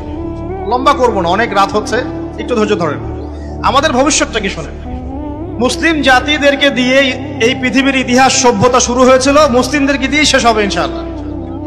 এটা ভবিষ্যৎ। সভ্যতা শুরু হয়েছে আদম আলাইহিস সালামকে দিয়ে, সভ্যতা শেষ হবে কার হাতে? নবী ঈসা ইবনে মারইয়ামের হাতে। সভ্যতা শুরু হয়েছে আদম আলাইহিস সালামকে দিয়ে, নবী দিয়ে, শেষ হবে একজন নবী দিয়ে ইনশাআল্লাহ। এই উম্মত মুহাম্মদ সাল্লাল্লাহু আলাইহি ওয়াসাল্লামের জীবদ্দশায় 23 বছরে জাজিরাতুল আরবে দিন কায়েম করে গেছে, করেন নাই? নবীজি প্রথমে গোপন দাওয়াত দিয়েছেন, তারপর প্রকাশ্য দাওয়াত দিয়েছেন, নির্যাতন সহ্য করেছেন, হিজরত করতে হয়েছে, পরে বদর উহুদে আসতে হয়েছে, পরে আস্তে আস্তে মক্কা বিজয় হয়েছে। তার হাতে দিন পরিপূর্ণতা লাভ করেছে, করে নাই? আল্লাহ পাক বলেননি আল ইয়াউমা আকমালতু লাকুম দীনাকুম ওয়া আতমামতু আলাইকুম নি'মাতি ওয়া রাদিতু লাকুমুল ইসলাম দীনান। আল্লাহ পাক কি বলেন নাই? আল্লাহ পাক বলেছেন দিনকে পরিপূর্ণ করে দিয়েছে। আল্লাহ পাক বলেন নাই? আচ্ছা, দিন পরিপূর্ণ হওয়ার পরে আবু বকর সিদ্দিকের সময়, ওমর রাদিয়াল্লাহু আনহুর সময়, আবু বকর উসমান রাদিয়াল্লাহু আনহুর সময়, আলী ইবনে আবি তালিব রাদিয়াল্লাহু আনহুর সময় ইসলাম বিজয় ছিল না সারা বিশ্বে? না পরাজিত ছিল? বিজয় ছিল না? এরপর খোলাফায়ে রাশিদা দীর্ঘদিন চলে গেছে, এরপর উমাইয়াদের সময় এসেছে, আব্বাসীয়দের সময় এসেছে, অটোম্যানরা এসেছে, ফাতিমিরা এসেছে। 1914 আগ পর্যন্ত বিশ্বের মধ্যে একটা ইসলামিক খেলাফার সেল ছিল, ছিল না? ছিল। এই সময়গুলোর মধ্যে কি আমরা নির্যাতিত ছিলাম? কখনোই না। হ্যাঁ, কোন কোন জায়গায় আমাদের উপর হয়তো জুলুম হয়েছে, কিন্তু আল্লাহ পাক এক জায়গায় মুসলিমরা দুর্বল হয়ে আরেক জায়গায় শক্তিশালী করে দিয়েছেন, আলহামদুলিল্লাহ। এখন আপনি লাস্ট এই 100 বছরে দেখছেন যে আমাদের অবস্থাটা ভালো না। কেমন ভালো না আমি একটু দেখাই, তারপর সামনে যাই। দেখেন, বেশিরভাগ মানুষ, মুসলিমদের মধ্যে বেশিরভাগ মুসলিম দেখেন ঠিক না বলেন? তারা আবার নামাজ আমরা পড়ছিও, অনেকেই নবীর তরিকায় নামাজ পড়ি না। আবার দেখা যায় নামাজ পড়ছি ঠিকই, নামাজের মনোযোগ নাই। নামাজের মধ্যে ইহসান আন তা'বুদাল্লাহা কাআন্নাকা তারাহু ওয়া ইল্লাম তাকুন তারাহু ফাইন্নাহু ইয়ারাক, এটা নাই, শূন্য, অন্তঃসার শূন্য ইবাদত করছি না আমরা। মুসলিমদের মধ্যে অনেক মুসলিমকে দেখবেন, আমার মনে হয় 90% প্লাস হবে যারা বিশুদ্ধ করে কোরআন তেলাওয়াত করতে জানে না। আচ্ছা না? এমন মুসলিমদের বহু মুসলিম যাদের উপর যাকাত ফরজ হয়েছে, যাকাত দেয় না। আছে না? বহু মুসলিম হারাম খায়, তাই না? আমাদের কথা বলছি, অন্যদের কথা বাদ দেন, আমাদের কথা শোনেন। এখন আমরা কি করছি? বহু মুসলিম পরিবারে পর্দা নাই, আছে না? ঠিক না ঠিক? বহু মুসলিম মেয়ে দেখবেন রাস্তাঘাটে ছেলেদের পোশাক পরে ঘুরে বেড়াচ্ছে, বুঝছে না? এরা কি অন্য ধর্মাবলম্বীর ঘরের সন্তান? মুসলিম ঘরের সন্তান। ওরা বিশ্বাসই করে না যে পর্দা বলে কিছু একটা আছে। বহু মুসলিম যুবক দেখেন জুয়া খেলছে, মদ খাচ্ছে, গার্লফ্রেন্ডের পিছনে অযথা সময় নষ্ট করে জীবনটা বিসর্জন দিচ্ছে। এই কাজ করছে না? জেনা তো এখন ফ্যাশন হয়ে গেছে, মাদক ফ্যাশন হয়ে গেছে। মানে আগে মানুষ এগুলো লুকিয়ে লুকিয়ে করতে, এখন স্পষ্ট, মানে দিবালোকে মানুষ এগুলো করে। নবীজি এই যুগের কথাই বলেছিলেন, একটা যুগ আসবে যে ছেলেরা মেয়েদের পোশাক পরবে, মেয়েরা ছেলেদের পোশাক পরবে। একটা যুগ আসবে যে উঁচু উঁচু অট্টালিকা নির্মাণের প্রতিযোগিতা হবে সমাজের মধ্যে। আমানতদার ব্যক্তি, সবচেয়ে আমানতদার, ওকে বলা হবে খেয়ানতকারী। সবচেয়ে খেয়ানতকারী ব্যক্তি, ওকে বলা হবে আমানতদার। মিথ্যাবাদী, চরম মিথ্যাবাদী, একে বলা হবে পরম সত্যবাদী। দেখবেন যার চরিত্র একদম, চরিত্রের কিছুই নাই, ওকে বলা হবে পবিত্র চরিত্রের অধিকারী। এটা এই সমাজের বাস্তবতা কি না? এটা ওই যে মূসা এবং খিদর আলাইহিস সালামের গল্পের মতো। ওই তিনটা ঘটনা মনে আছে? নৌকা কেন ফুটা করলেন, বাচ্চা কেন হত্যা করলেন, দেয়াল কেন নির্মাণ করলেন। মানে এই যুগটা এমন যে বাহ্যিক চোখ দিয়ে যা দেখছেন এটা মিথ্যা, ভিতরের চোখ দিয়ে যা দেখবেন এটা সত্য। যেটা প্রেজেন্ট এটা ফলস, রিয়েলিটিটা আপনি দেখতে পাচ্ছেন না। যেমন ধরেন আপনি দেখছেন যে বিশ্ব এগিয়ে যাচ্ছে, অরিজিনালি বিশ্ব এখন নিউক্লিয়ার যুদ্ধের দিকে এগিয়ে যাচ্ছে। আপনি দেখছেন মেয়েরা খুব উন্নতি, অগ্রগতি, প্রোগ্রেসের দিকে যাচ্ছে, ফেমিনিস্ট রেভলিউশন একদম। বাস্তবতা কি জানেন? মেয়েরা জাহান্নামের দিকে যাচ্ছে। বাস্তবতা আর যা দেখছেন এর মধ্যে আকাশ পাতাল ফারাক আছে। তাই এক চোখ দিয়ে দেখলে হবে না, ভিতরের চোখ দিয়েও দেখতে হবে। আর ভিতরের চোখ কখন চিন্তা হবে ভাই? হিংসা করলে চিন্তা হবে? পরশ্রী কাতরতায় চিন্তা হবে? কিবত তহমত অপবাদ দিলে হবে? মনে অহংকার থাকলে হবে? হবে না। মনটা সফট নরম করতে হবে। আপনাকে প্রথমে জ্ঞান অর্জন করতে হবে, কোরআন তেলাওয়াত বাড়াতে হবে, নফল নামাজ বাড়াতে হবে, ফরজের সাথে দান সদকা করবেন, এতিমদের পাশে দাঁড়াবেন, আমর বিল মারুফ নাহি আনিল মুনকারের কাজ করবেন ইত্যাদি ভালো কাজে সম্পৃক্ত থাকবেন। ইনশাআল্লাহ মনটা নরম হবে, আল্লাহ নূর আসবে ইনশাআল্লাহ। আরেকটা বড় কথা হচ্ছে আল্লাহওয়ালা মানুষের সাথে থাকতে হবে। তো থাকতে হবে না? আপনি আল্লাহর মারিফত পেতে চান বা আল্লাহ পাকের নূর পেতে চান, আমি যদি আপনাকে বই ধরিয়ে দিই বইগুলো পড়ো বাস হয়ে যাবে? হবে? হবে না। নবী সাল্লাল্লাহু আলাইহি ওয়াসাল্লামের সাহাবীরা আমাদের মতো সিলেবাসের বইপত্র পড়েই কিন্তু সব অর্জন করেন নাই। তারা নবী সাল্লাল্লাহু আলাইহি ওয়াসাল্লামকে দেখে শিখেছেন। আমার কথা বুঝতে পারছেন? নামাজ পড়ছেন, নবী সাল্লাল্লাহু আলাইহি ওয়াসাল্লাম দেখছেন সচক্ষে নবীজি কিভাবে নামাজ পড়ছেন। নবী সাল্লাল্লাহু আলাইহি ওয়াসাল্লাম হাঁটছেন, তারা দেখছেন নবীজি কিভাবে হাঁটছেন। নবী সাল্লাল্লাহু আলাইহি ওয়াসাল্লাম তাসবিহ তাহলিল করছেন, দোয়া করছেন, যুদ্ধ করছেন, তারা দেখছেন তিনি কিভাবে করছেন, দেখে শিখেছেন একদম। তো আলেম ওলামার কাছে আসতে হবে না? শুধু বই পড়ে সব হবে না ভাই, শুধু বই পড়ে সব হবে না। এই আত্ম অহংকারটা থেকে বেরিয়ে আসতে হবে। শুধু বই পড়ে সব হয় না। বই পড়েন, আমি মানা করছি না, কিন্তু আলেমদের সাথে সংস্পর্শ রেখে পড়াশোনা করেন এবং আলেম ওলামাদের সাথে সম্পর্ক রাখার ক্ষেত্রে সাম্প্রদায়িক হয়ে যায় না যে আমি এই দুইটা আলেমকে পছন্দ করি, এর বাইরে কারো কাছে যাবই না।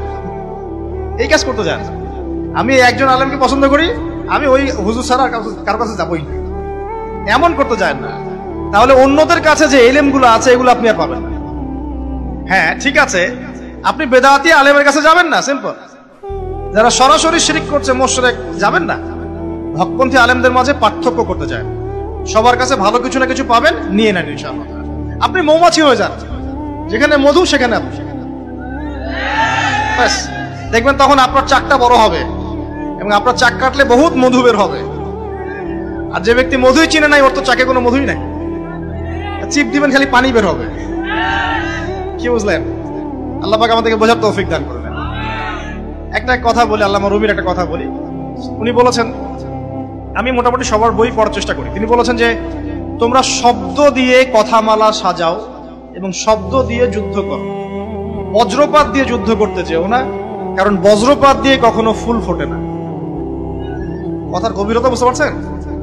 শব্দ দিয়ে আপনি সুন্দর কথামালা সাজান, এটা দিয়ে আপনি যুদ্ধ করেন, মানে এটাও তো একটা যুদ্ধ, কথার যুদ্ধ। বজ্রপাত দিয়ে শুধু চিৎকার চেঁচামেচি করে যুদ্ধ করতে যায়, তাহলে কি হবে? এই চিৎকার চেঁচামেচি দিয়ে কখনো গোলাপ ফুল ফোটে না, ফোটে আস্তে আস্তে ফুল ফোটে, তখন সৌরভ ছড়াবে ইনশাআল্লাহ। একটা জায়গায় বলেছেন যে গাছের মতো হয়ে যাও, তুমি গাছের মতো হয়ে যাও, পাতাগুলোকে ঝরে পড়তে দাও। তিনি বলছেন যে তুমি অন্যকে আলোকিত করতে চাও, তাহলে নিজে আগে কষ্ট স্বীকার করা শেখো, কষ্ট ভোগ করা শেখো। কারণ মোমবাতি আগে নিজে পড়ে তারপর অন্যকে আলো দেয়। কথা কত গভীর দেখেছেন? মোমবাতি আগে নিজে কি হয়, পুড়ে যায়, তারপর অন্যকে আলো দেয়। আমাকে আগে পুড়তে হবে, তো পুড়তে হবে না? তো কলব পরিষ্কারের প্রয়োজন আছে। আল্লাহ নূর অর্জন করেন, বেশি বেশি আল্লাহর জিকির করেন, বেশি বেশি কোরআন তেলাওয়াত করেন, নফল নামাজ বাড়িয়ে দেন, আলেম ওলামার সোহবতে থাকেন, ইনশাআল্লাহ আপনি খিজির হয়ে যাবেন। আপনি এমন কিছু দেখতে পারবেন যা সবাই দেখতে পারছে না। আপনি এমন কিছু বুঝতে পারবেন যেটা সবাই বুঝতে পারবে না। তখন যারা বুঝতে পারছে না ওদের সাথে অযথা তর্ক করতে চান না। কারণ আলী রাদিয়াল্লাহু আনহুর কথা দিয়েই বলি, তিনি বলেছিলেন, তাকে জিজ্ঞাসা করা হচ্ছে যে আপনার জীবনে কি কোনো দুঃখ আছে?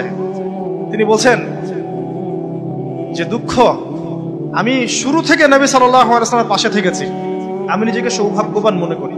তবে একটা কষ্ট মনের মধ্যে বিদায়, সেটা হচ্ছে যে জ্ঞান আল্লাহ পাক আমাকে দিয়েছেন নবীর সোহবত থেকে, আমি যে জ্ঞানগুলো অর্জন করেছি এটা বিতরণ করার কোনো পাত্র খুঁজে পাইলাম না। চিন্তা করবেন, সাহাবীদের যুগে এই কথা বলছেন, আমি এটা বিতরণ করার জন্য উপযুক্ত পাত্র খুঁজে পাইলাম। মানুষ তো বুঝবেই না আমি বলবো কি। আমি যদি এমন কিছু বলি মানুষ মনে করে পাগল, মানুষ বুঝতেই পারবে না আমি কি বলছি। এই কারণে যারা আল্লাহ নূর পাবে না তাদের সাথে তর্ক করা যাবে না। কারণ আপনি গোলাপ ফুল ফোটাবেন কথামালা দিয়ে, বজ্রপাত দিয়ে।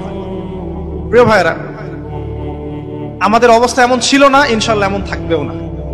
বিগত 100 বছর আমরা পিছিয়ে পড়েছি। বলছিলাম যে আমরা নামাজ ছেড়ে দিচ্ছি, আমরা যাকাত ছেড়ে দিচ্ছি, পর্দা ছেড়ে দিচ্ছি, সবাই বস্তুবাদী হয়ে যাচ্ছে। বস্তুবাদী মানে কি? দুনিয়া দুনিয়া আর দুনিয়া। দুনিয়া ছাড়া আমাদের ফিকির কম।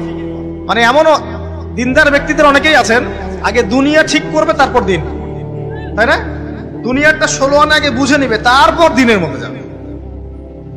তো দেখুন, পড়াশোনা করছি, কোরআন হাদিসের বালাই নাই। সারা জীবন পড়াশোনা করছেন, 30টা আপনি কোরআনের আয়াত শিখতে পারছেন না, 30টা সূরা মুখস্থ হচ্ছে না।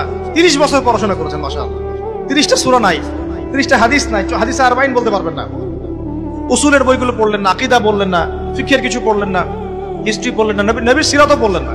যুবক থেকে জিজ্ঞাসা করে দেখেন, আজকে কি ফুটবল বিশ্বকাপ শুরু হয়েছে নাকি? জিজ্ঞাসা করেন যে আজকে কার কার খেলা, কার খেলা? হ্যাঁ, সুবহানাল্লাহ, আল্লাহ তোমাদেরকে অনেক বড় করে। হ্যাঁ, এখন জিজ্ঞাসা করেন যে উহুদের যুদ্ধ কত হিজরিতে হয়েছে, বলেন এখন আমাকে বলেন যে এভাবে কি আল কোরআনের আলো ঘরে ঘরে জ্বলবে কিনা? এভাবে কি আমরা আগামী দিন ইসলামের বিজয় অর্জন করতে পারবো কিনা? প্রথমে জ্ঞান অর্জন করতে হবে। এই যে জ্ঞান অর্জনের মধ্যে সিরাত, সিরাত মানে নবীর জীবনী, একটা প্রামাণ্য জিনিস। এটা না পড়লে আপনি কেমন করে হাদিস বুঝবেন? কোরআনের যেমন শানে নজুল আছে, হাদিসেরও শানে নজুল আছে। এটা বুঝতে হলে আপনাকে সিরাত জানতে হবে, তো জানতে হবে না? তো দেখুন, পড়াশোনা করছে না, যুব সমাজকে সারাদিন এইসব খেলা, এই জুয়া, এই যে গায়ক গায়িকা, নায়ক নায়িকা ব্যস্ত রেখেছে। এই যে ঢাকায় কয়দিন আগে আসলো একজন, দেখলেন না? 40-50 লাখ টাকা দিয়ে মানুষ তাদেরকে নিয়ে আসে। আর যখন একজন স্কলার আসবে, একজন আলেম আসবে, দায়ী আসবে, তাকে যখন হাদিয়া দেওয়া হবে, বলবে ধর্ম ব্যবসা শুরু করেছে, বলবে না? আমাদের সাইকোলজির চেঞ্জটা দেখেন, আমাদেরকে বস্তুবাদী বানিয়ে দেওয়া হয়েছে। আমি রিসেন্ট সময় যে কয়েকটা বই পড়েছি, এর মধ্যে একটা চমৎকার তথ্য পেয়েছি। সেটা হচ্ছে যে এই ওয়ার্ল্ডের মধ্যে এখন 3টা দর্শন খুব বেশি হাইলাইটেড। 3টা দর্শন। একটা হচ্ছে এলিমিনেশন, ওরা ইংলিশে বলে এলিমিনেশন, মানে পুরো বিশ্ব থেকে ঈশ্বর বা স্রষ্টা বা আল্লাহ এই দর্শনটাকে সরিয়ে দেওয়া হচ্ছে। দেখেন, খেয়াল করে, পুরো বিশ্ব থেকে মানুষ এখন নাস্তিকতাটাকে প্রমোট করছে বেশি। খেয়াল করে দেখেন, প্রত্যেকটা সেক্টরে মানুষ এখন নাস্তিকতাকে প্রমোটটা বেশি করছে। এলিমিনেশন বলে এটাকে। আল্লাহর কনসেপ্টটাই সরাই দিবে। আল্লাহর কনসেপ্ট কে সরাবে? দাজ্জাল। আল্লাহর কনসেপ্ট কে সরাবে? কারণ দাজ্জালই তো বলবে আমি আল্লাহ। মানুষ যদি আল্লাহ থেকে না সরে যায়, তাহলে দাজ্জালের উপাসনা করবে কিভাবে? মিলাতে পারছেন? আচ্ছা, আরেকটা কি? একটা হচ্ছে মেটেরিয়ালিজম বলে, মানে বস্তুবাদিতা। মানুষকে দুনিয়ার মোহের দিকে ব্যস্ত রাখা হয়েছে, সারাদিন দুনিয়ার দুনিয়া, পরকাল পর। আরেকটা হচ্ছে চ্যালেঞ্জ এগেইনস্ট রিলিজন, একটা কনসেপ্ট আছে, মানে ধর্মের বিরুদ্ধে চ্যালেঞ্জ করা। দেখবেন এখন আসে এমন একটা যুগে আমরা আছি, ইসলামের অনেক বিধানকে নিয়ে মানুষ চ্যালেঞ্জ করে। কেন আয়েশা রাদিয়াল্লাহু আনহার বিয়ে এই সময় হইলো? কেন নবী সাল্লাল্লাহু আলাইহি ওয়াসাল্লাম এতগুলো বিয়ে করলেন? হ্যাঁ, কেন তোমাদের বিয়ের কোনো বয়স নাই? কেন বহু বিবাহ আছে? পর্দা কেন? অনেক চ্যালেঞ্জ করে না এখন? অনেক চ্যালেঞ্জ ছিল, তাই না? মৌলবাদী গোষ্ঠী, এই ধর্মান্ধ গোষ্ঠী এগুলা করে, এগুলো কোনো ভিত্তি নেই বলছে না? এই যে রিলিজিয়ন বা ধর্মকে চ্যালেঞ্জ করার যে একটা দর্শন, এটা এখন চলছে। এই 3টা দর্শন ওয়ার্ল্ডে এখন খুব প্রবল। প্রিয় ভাইরা, এই সময় জ্ঞান অর্জনের কোনো বিকল্প নাই। এবং এখন আমরা পিছিয়ে পড়ার অন্যতম কারণ জ্ঞান অর্জন থেকে সরে আসা। আমাদের পিছিয়ে পড়ার কারণ হচ্ছে হালাল রিজিক থেকে সরে আসা। আলেম ওলামাদের মধ্যে বিভক্তি একটা অন্যতম কারণ। আমাদের পিছিয়ে পড়ার অন্যতম কারণ হচ্ছে দলাদলি করা। আমরা দলাদলি করতে যাব না, আল্লাহর ওয়াস্তে এই কাজটা করতে যায় না। আমি বলছি না আপনি কোনো অ্যাসোসিয়েশন করবেন না, আমি বলছি না আপনি কোনো সংগঠন করবেন না, আমি বলছি না আপনি কোনো ফাউন্ডেশন করবেন না, কিন্তু এটাকে কেন্দ্র করে বিভক্তি সৃষ্টি করতে চাই যে আমি একাই চূড়ান্ত হক আর সবগুলো বাতিল, আমি একাই জান্নাতে যাব, বাকি সব জাহান্নামে যাচ্ছে। এই কনসেপ্টটা একটু সমস্যা আছে। এই কনসেপ্টটা সবসময় ঠিক নয়। এমন হতে পারে যাকে আপনি আন্ডার এস্টিমেট করছেন সেও তো হকের উপর থাকতে পারে, হয়তো আপনার কাছে সেই জ্ঞানটা এখন আসে নাই, হতে পারে না? তো অ্যাসোসিয়েশন ভালো জিনিস, মানুষকে ইউনাইটেড করবে, একটা শৃঙ্খলা শেখাবে। ফাউন্ডেশন ভালো জিনিস, কিন্তু এগুলোকে কেন্দ্র করে সমাজে বিভক্তি সৃষ্টি করা যাবে। সবাইকে ভাই ভাবা শিখতে হবে। আল্লাহ পাক আমাদের সবাইকে উদার নৈতিক শিক্ষায় শিক্ষিত হওয়ার তৌফিক দান করবেন। একটা বিষয় হচ্ছে পিছিয়ে পড়ার যুব সমাজের অধঃপতন। এই যে সারাদিন আমরা যে দুনিয়া নিয়ে, পর্ন নিয়ে, জেনা নিয়ে, গার্লফ্রেন্ড নিয়ে, যে জুয়া নিয়ে ব্যস্ত আছি, এটা আমাদের পিছিয়ে পড়ার কারণ। কারণ যুবকরা যদি উঠে দাঁড়ায়, ইসলামের বিজয় কেউ ঠেকাতে পারবে না ইনশাআল্লাহ। আমরা পিছিয়ে পড়ার অন্যতম কারণ এই যুবকদের এই দুনিয়ার ভোগ বিলাস এবং জীবনের উদ্দেশ্য থেকে সরে যাওয়া। প্রিয় ভাইয়েরা, ওমর ইবনুল খাত্তাবের মতো হয়ে যান। প্রিয় যুবক ভাইয়েরা, আপনারা খালিদ বিন ওয়ালিদের মতো হয়ে যান। প্রিয় ভাইয়েরা, আপনারা আলী ইবনে আবি তালেবের জীবনী পড়েন, শিক্ষা নেন। আলী ইবনে আবি তালেবের জীবনীটা পড়ে দেখেন। আমার ব্যক্তিগত কথা বলছি, একটা সাহাবীদের মধ্যে ভালো লাগা সাহাবী অনেক থাকতে পারে, সবচেয়ে বেশি ভালো লাগে আমার ব্যক্তিগত কথা বলছি যে আলী ইবনে আবি তালেব রাদিয়াল্লাহু আনহুর জীবনীটা পড়বেন, আপনার ঈর্ষা হবে, কাশ আমিও তার মতো হতে পারি। অনেক সাহাবী অনেক হয়তো পরে ইসলামের দিকে এসেছেন। আলী রাদিয়াল্লাহু আনহু জীবনের শুরু থেকে একদম নবী সাল্লাল্লাহু আলাইহি ওয়াসাল্লাম, এবং আল্লাহ পাক তাকে এত জ্ঞান দিয়েছেন, শৌর্য বীর্য ক্ষমতা দিয়েছেন, পাণ্ডিত্য দিয়েছেন, হিকমা দিয়েছেন, আল্লাহ পাকের নূর দিয়েছেন, আপনি কল্পনা করতে পারবেন। এই সাহাবীদের জীবনীগুলো পড়ে শিক্ষা নেন, তাদের মতো হওয়ার চেষ্টা করেন। এই মেসি রোনাল্ডোর দিকে যায় না ভাই।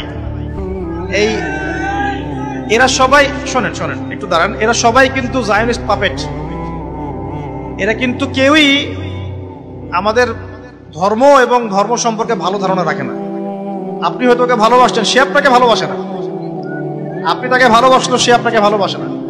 এই বেহায় নায়ক নায়িকাদের পাল্লায় পড়ে না। এই সব ইন্ডাস্ট্রিজ, পর্ন এবং হাবিজাবি ইন্ডাস্ট্রিজের মধ্যে যায় না। আপনার সামনে অনেক আদর্শ আছে। সবচেয়ে সেরা আদর্শকে রাসূলুল্লাহ সাল্লাল্লাহু আলাইহি ওয়াসাল্লাম, তার সাহাবীদের আদর্শ আছে, তাবেঈনরা আছেন। ইমাম বুখারীর জীবনী পড়ে দেখেন, তিনি কিভাবে দিন শিখেছেন। আবু হানিফা রাহিমাহুল্লাহর জীবনী পড়ে দেখেন, ইমাম মালিক, আহমদ বিন হাম্বল, শাফিঈর জীবনী পড়ে দেখেন, তারা কিভাবে দিন প্রচার করেছেন, পালন করেছেন। তাদের মতো হওয়ার চেষ্টা করেন। আপনি না পারলেও আপনার সন্তানকে বানানোর চেষ্টা করেন। আমরা হয়তো পারি নাই, আমাদের বয়স হয়ে গেছে, ওই সুযোগটা আমরা পাই নাই, কিন্তু আমাদের সন্তানরা তো এখনো ছোট। ওদেরকে বড় করার জন্য, সেভাবে গড়ে তোলার জন্য উপযুক্ত প্রতিষ্ঠান গড়ে তোলেন। ইনশাআল্লাহ তাআলা দেখবেন আগামীতে আপনি আমি পৃথিবীতে না থাকলেও তারা ইসলামকে এগিয়ে নিয়ে যাবে ইনশাআল্লাহ। পিছিয়ে পড়ার কারণগুলো ফাইন্ড আউট করেন, এরপর সলিউশনে আসেন। সলিউশন কি? ওই যে বললাম ভাই, প্রিয় ভাই, প্রথমে জ্ঞান অর্জন করতে হবে। জ্ঞান অর্জনের কোনো বিকল্প আছে? তাই পড়াশোনা করেন। এই অনলাইন ফেসবুক পড়াশোনার প্ল্যাটফর্ম না, কথা বোঝেন। ফেসবুকে পড়াশোনা করে কেউ মুফতি হতে পারবে না। সে বড়জন একজন আহলুল কমেন্ট হতে পারবে, সারাদিন কমেন্ট করে পারবে, এর চেয়ে বেশি কিছু সে হতে পারবে। এবং এগুলোতে আসলে কিছু যায় আসে না তো, কারণ একটা ইস্যু উঠেছে, মানুষ কমেন্ট করছে, সমালোচনা আলোচনা হচ্ছে, 7 দিন যেতে না যেতেই দেখ মানুষ ভুলে গেছে। কয়দিন আগে আয়েশা রাদিয়াল্লাহু আনহা নবী সাল্লাল্লাহু আলাইহি ওয়াসাল্লামের চরিত্র নিয়ে মানুষ কটূক্তি করেছিল, একটা আন্দোলন হয়েছিল। কয়জনের মনে আছে এখন বলেন? মানুষ ভুলে গেছে না? বেশিরভাগ মানুষই ভুলে গেছে। মানুষ এভাবেই ভুলে যায় সবকিছু। কিন্তু কারা ভুলবে না? যাদেরকে আল্লাহ পাক সেরকম হিকমা, প্রজ্ঞা, বাসিরা দিয়েছে, তারা কিন্তু ভুলবে না। এই যে কয়দিন আগে হ্যালোইন না হলোইন একটা উৎসব হয়েছে, মনে আছে? ভূত সেদে সেদে মানুষ ঘুরে বেড়াইলো। আফসোস যে কিছু কিছু মুসলিম কান্ট্রিতে এই কাজটা হয়েছে। এটাই আফসোস না? এটা একটা নাকি ভালো জিনিস? তো দেখেন মানুষ কিন্তু ভুলে গেছে। এবং ওইটা নিয়ে কিন্তু ফেসবুকে তেমন একটা লেখালেখি হয় নাই, খুব কম। তো আমি যদি আমর বিল মারুফ নাহি আনিল মুনকার করতে চাই, আমাকে হকপন্থী হতে হবে, আমাকে সবকিছুই নিরপেক্ষভাবেই বিচার করতে হবে। পক্ষপাতিত্ব করলে আমি হকপন্থী নই। মানুষ এই যে কয়দিন আগে দেখবেন যে একটা ইকোনমিক স্যাংশন চলছিল ওয়ার্ল্ডের মধ্যে, বা তারও আগে দেখবেন করোনা। এই যে করোনার কথা কয়জনের মনে আছে? এখন মনে আছে? ইউক্রেন রাশিয়া নিয়ে অনেক কথা হচ্ছিল, আস্তে আস্তে মানুষ এগুলো ভুলে যাচ্ছে। অল্প কিছু মানুষ ছাড়া যারা এগুলো চর্চা করে, তো মানুষ এরকমই। অতএব ফেসবুকে বসে, ইউটিউবে বসে পড়াশোনা করে যথেষ্ট নয়, খালি লেকচার শোনাই যথেষ্ট নয়। আপনাকে কনস্ট্রাকটিভ সিলেবাস কভার করতে হবে। সিলেবাস কেমন হবে? আলেম ওলামার কাছে এসে পরামর্শ নিয়ে পড়াশোনা শুরু করে। কোরআন পড়তে হবে, বিকল্প নাই। কোরআনের ভাষা শিখতে হবে, কোনো বিকল্প নাই। হাদিসের ইবারত পড়া শিখতে হবে, সবাই পারবে না, কিন্তু যাদের সুযোগ আছে ওদেরকে শিখতে হবে। আকীদা পড়তে হবে, অ্যাটলিস্ট আকীদা তাহাবিয়া বইটা পড়ে দেখেন। সিরাত পড়তে হবে, পাশাপাশি ফিকহের বই পড়তে হবে, ইসলামের হিস্ট্রি জানতে হবে, ইসলামিক ইকোনমিক্স পড়তে হবে এবং ওয়ার্ল্ড অ্যাফেয়ার্স পড়তে হবে। এই সাবজেক্টগুলো কভার করতে হবে। তারপরে আপনি যে লাইনে পড়াশোনা করছেন এটা করেন, আমি বাধা দিচ্ছি না, কিন্তু ওখানে থেকেও দিনের খেদমত করতে হবে। ওই ডিগ্রি সার্টিফিকেট দিয়েও দিনের খেদমত করতে হবে, ইসলামের কল্যাণে কাজ করতে হবে। আমল বাড়িয়ে দেন। শেষ করে দিচ্ছি, আর 10 মিনিট সময় দেন। আমল বাড়িয়ে দেন। আপনি ইলম অর্জন করছেন, এখন আমলটা বাড়ান। যখন ফরজিয়াতগুলো আদায় করা হয়ে যাচ্ছে, এখন ওয়াজিব ধরেন, ওয়াজিবগুলো আদায় হয়ে যাচ্ছে, মাশাআল্লাহ। সুন্নত ধরেন, নবীর সুন্নত নিজের উপর নিয়ে আসেন, সুন্নত মাশাআল্লাহ ভালো করছেন। নফল ধরেন, মুস্তাহাব ধরেন, সবগুলো আমল করার চেষ্টা করেন সাধ্য এবং সামর্থ্য অনুযায়ী। শুরুতে বলেছিলাম ওয়া মা আতাকুমুর রাসূল ফাখুযু, রাসূল সাল্লাল্লাহু আলাইহি ওয়াসাল্লাম যা দিয়েছেন সব গ্রহণ করেন। ওয়া মা নাহাকুম আনহু ফান্তাহু, রাসূল যা থেকে বিরত থাকতে বলেছেন বিরত থাকেন। সুন্নতে থাকেন, বেদাতে যায় না। বেদাতে গেলে হবে কি? আমল কবুল হবে না। আর কি বলবো? হালাল রিজিকের কথা বলেছি, আরেকবার টাচ দিচ্ছি যে রিজিক হালাল হতে হবে, হারামে যাওয়া যাবে না। পারিবারিক আদর্শ ঠিক করেন। পরিবারের মধ্যে অভাব অনটন থাকলে থাক, কিন্তু এখানে যেন কোনো জাহিলিয়াত না থাকে। পরিবারে খাবার নাই, মেনে নিলাম, এখানে যেন পর্দা থাকে, কোরআন থাকে, তালিম থাকে, বেসিক জিনিসগুলো থাকে। আর কি করবেন? আপনি আপনার সাধ্য মতো দিনের দাওয়াতি কাজ করার চেষ্টা করেন, আলেম ওলামার সোহবতে থাকেন, আমর বিল মারুফ নাহি আনিল মুনকারের কাজ করেন। এবং নিজের মেধা, বুদ্ধি, প্রজ্ঞা, প্রতিভাকে কাজে লাগিয়ে উম্মার জন্য যা কল্যাণকর পরামর্শ ভিত্তিক করার চেষ্টা করেন। আল্লাহ রাব্বুল আলামিন ইনশাআল্লাহ আমাদের ছোট্ট ছোট্ট কাজগুলোকে কেন্দ্র করে ইসলামকে এগিয়ে নেবেন ইনশাআল্লাহ। আর সবচেয়ে শেষ একটা বড় কথা বলে দিই, সেটা হলো আপোষে বিভক্তির মধ্যে যায় না, হিংসা করেন না, আল্লাহর ওয়াস্তে কাটা ছড়াছড়ি করেন না, সমালোচনা করেন না। সমালোচনা করেন, গঠনমূলক করেন। সমালোচনা নোংরা সংস্কৃতিতে যায় না। সমালোচনা করবে মানুষ, গঠনমূলক হতে হবে। পরশ্রী কাতর হয়েন না, অন্যকে মিথ্যা অপবাদ দিয়েন না। অন্যকে মিথ্যা অপবাদ দিলে আল্লাহ পাক ধরবেন, ৮০ লাঠির শাস্তি আছে। আর মনের মধ্যে অহংকার রাখেন না, উম্মাকে ঐক্যবদ্ধ করার চেষ্টা করেন ইনশাআল্লাহ তাআলা, এবং আগামী প্রজন্মটাকে আল্লাহর ওয়াস্তে মানুষ করে যান পৃথিবীতে। আমরা থাকি বা না থাকি ইনশাআল্লাহ আমাদের পরবর্তী জেনারেশনের হাতে আল্লাহ পাক দিনের বিজয় দান করবেন ইনশাআল্লাহ। যদি তারা না পারে তারপরের জেনারেশন পারবে ইনশাআল্লাহ। আমাদেরকে মালির মতো গাছ রোপণ করে ফুল ফুটিয়ে যাওয়া লাগবে, ফল ইনশাআল্লাহ আল্লাহ পাক দিবে ইনশাআল্লাহ।